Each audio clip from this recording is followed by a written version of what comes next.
Hello বন্ধুরা, সবাই কেমন আছেন? আশা করি সবাই ভালো আছেন।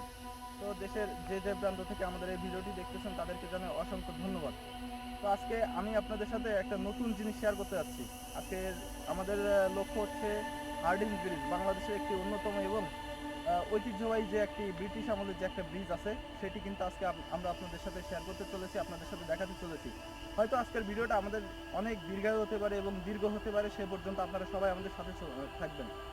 চলুন দেখা যাক।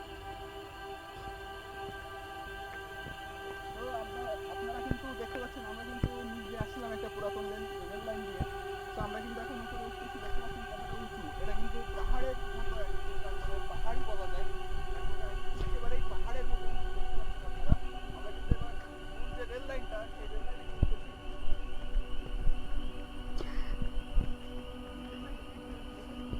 এই যে আপনারা দেখতে পাচ্ছেন, আমরা কিন্তু রেল লাইনটাতে পৌঁছে গেছি। এই যে আমরা সামনেই আমার যে পিছনটাতে দেখতে পাচ্ছেন, আমার পিছনটাতে কিন্তু কিছুটা অংশ দেখা যাচ্ছে ব্রিজের। তো চলুন।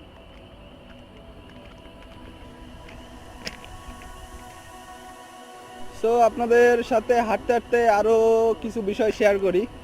সো বিষয়টা হচ্ছে এই যে আমরা যে স্থানটিতে আছি, আপনারা বাংলাদেশের অনেকে অনেক জায়গা থেকে দেখতেছেন, হয়তো সবাই জানেন না যে এটি কোথায় অবস্থিত বা কোন নদীর তীরে অবস্থিত বা কি এর তথ্য বা কি বৃত্তান্ত, এটা কিন্তু অনেকেই জানেন না। সো আপনাদের সাথে বিষয়টি শেয়ার করি। বিষয়টা এখানে আমরা আছি কিন্তু বর্তমানে কুষ্টিয়া জেলার ভেড়ামারা উপজেলার অন্তর্গত পদ্মা নদীর তীরবর্তী একটা স্থানে। পদ্মা নদীর কাছ দিয়েই কিন্তু খুব কাছ দিয়েই, মানে পদ্মা নদীর উপর দিয়েই আর কি ব্রিজটা। আর এই যে রেল লাইনটাতে আছে এটা কিন্তু কুষ্টিয়ার ভিতরে।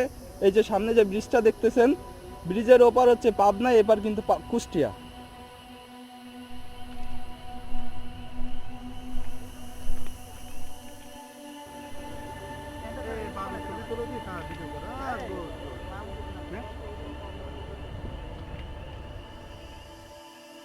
তো বন্ধুরা, আজকে আমরা কিন্তু আমাদের কাঙ্ক্ষিত স্থানে পৌঁছে গেছি।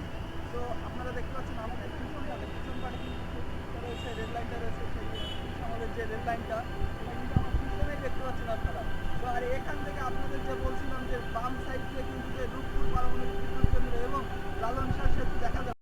এই যে আপনারা কিন্তু দেখতে পাচ্ছেন, ব্রিজের বিভিন্ন যে সংকেতগুলো দেওয়া থাকে, এটা আমি বুঝতে পারতেছি না আসলে যে ব্রিজের কি সংকেত দেওয়া, কিন্তু আসলে কিন্তু ব্রিজের একটা সংকেত, এটা একটা মানে ব্রিজের যে একটা চিত্রকর থাকে সেরকম কিছু একটা, যাই হোক। সো বুঝতে পারলাম না। চলুন আপনাদের ব্রিজের উপরে যাই, ব্রিজের উপরটা ঘুরিয়ে দেখি। এই যে ব্রিজের রেল লাইনটা কিন্তু দেখতে পাচ্ছেন, এই যে পাতটা কিন্তু দেখতে পাচ্ছেন, এখানে ব্রিজের নিচে কিন্তু পানিটা দেখতে পাচ্ছেন। সো আপনাদের আরেকটা জিনিস জানিয়ে রাখি যে এই ব্রিজটাতে কিন্তু আসলে যে কেউ ইচ্ছা করলে যে উঠতে পারবেন বা ঘুরতে পারবেন এমন কিছু কিন্তু না। এখানে কিন্তু আপনাদের একটা সতর্কতামূলক জানিয়ে রাখি, যেখানে কিন্তু সবাই আসলে উঠতে পারবেন না। তো আমরা ব্রিজের সাইড দিয়ে আমরা যাচ্ছি, ব্রিজের সাইড, এই যে এখান দিয়ে এটা হচ্ছে হাঁটা চলার পথ, যে ওয়ারিং করার জন্য বা কোনো সমস্যা হলে বা রং করার জন্য কিন্তু এই পথটি কিন্তু বানানো হয়েছে।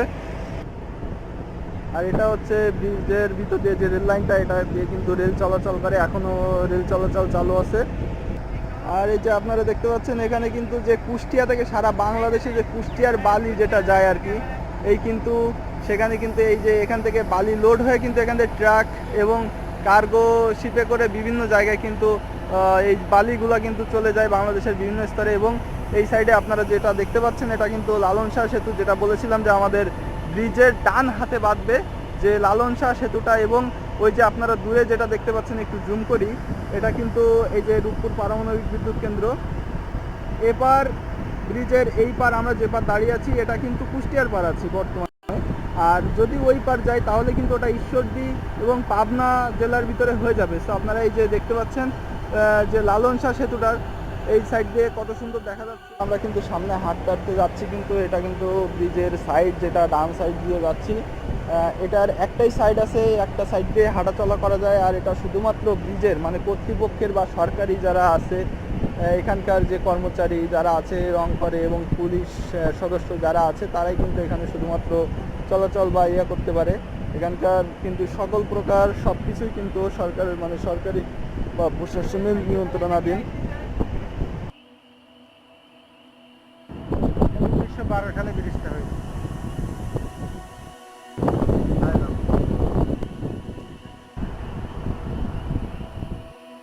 যে আমরা যে পদ্মার যে দৃশ্যটা আপনাদের দেখাতে চেয়েছিলাম এটা কিন্তু সেই পদ্মা নদী, কিন্তু এই যে আপনারা দেখতে পাচ্ছেন পদ্মা নদী, ওই যে পদ্মার চর এই সাইডে, পদ্মার এপার ওপার, এই যে কিন্তু দেখতে পাচ্ছেন জেলেরা কিন্তু অনেকে মাছ ধরতেছে কিন্তু নদীতে কিন্তু মাছ ধরতেছে অনেকে, দেখতে পাচ্ছেন এই যে পদ্মা নদী, আর এই যে সেই ব্রিজটা, আমরা ব্রিজটার উপরে দাঁড়িয়ে আছি। সো আমি একটু বিপজ্জনক জায়গাতে দাঁড়িয়ে আছি আর কি, আমরা ব্রিজটার ভিতরে আসছি। এই যে ভিতরের দৃশ্যটা কিন্তু আপনারা দেখতে পাচ্ছেন।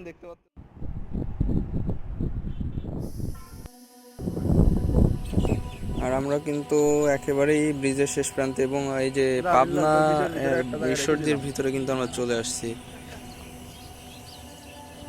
আজকে আপনাদের কিন্তু বাইরে থেকে যে আপনারা হাইলিট ব্রিজটা দেখেন, আজকে কিন্তু আপনাদের পুরোপুরি কিন্তু আমরা ব্রিজের উপর থেকে যে দৃশ্যটা, ব্রিজের যে টোটাল যে বিষয়টি কিন্তু আমরা আপনাদের দেখানোর চেষ্টা করেছি। আজকে আপনাদের যে ভিতরের দৃশ্যটা, আমরা কিন্তু ব্রিজের ভিতরেই আছি আর কি, রেল লাইনের উপরে দাঁড়িয়ে আছি। রেল লাইনের উপরে আমার যে ভাই ভিডিও করতেছে রেল লাইনের উপরে দাঁড়িয়ে আছে, আমি কিন্তু ব্রিজের ডান সাইডটাতে কিন্তু বসে আছি। এই সাইডে যে দেখতে পাচ্ছেন যে পদ্মা নদী, আর এই সাইডে কিন্তু যে ভিডিও যে আপনারা দেখতে পাচ্ছেন যে এখানে যে রেল লাইন, আপনাদের রেল লাইনটা দেখাবো ভিতরের অংশ।